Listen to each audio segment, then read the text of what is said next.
This is book 1, Dinosaurs Before Dark, and we're on chapter 4. It's called Henry. Jack gasped as Annie reached out her hand toward the pteranodon. Oh no, he thought.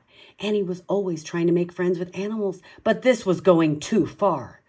Don't get too close to him, Annie, Jack shouted. Annie touched the pteranodon's crest. She stroked his neck. She was talking to him. What in the world is she saying? Jack wondered. He took a deep breath. Okay, he would go down too.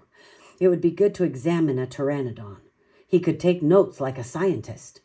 Jack started down the rope ladder. When he reached the ground, he was only a few feet away from the creature. The pteranodon stared at Jack.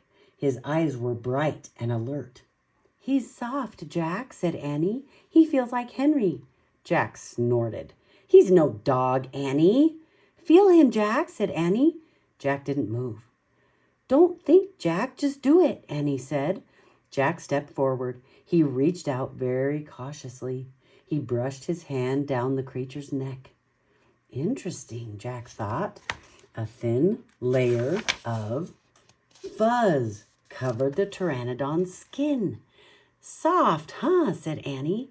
Jack reached into his backpack and pulled out a pencil and a notebook. He wrote, fuzzy skin. What are you doing? Asked Annie. Taking notes, said Jack. We're probably the first people in the whole world to ever see a real live pteranodon. Jack looked at the pteranodon again. The bony crest on top of his head was longer than Jack's arm. I wonder how smart he is, Jack said. Very smart, said Annie. Don't count on it, said Jack. His brain's probably no bigger than a bean.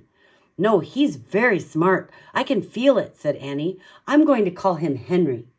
Jack wrote in his notebook, small brain, ? Sounds like he doesn't know. Jack looked at the creature again. Maybe he's a mutant, he said.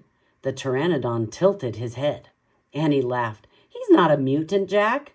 Well, what's he doing here then? Where is this place? Said Jack.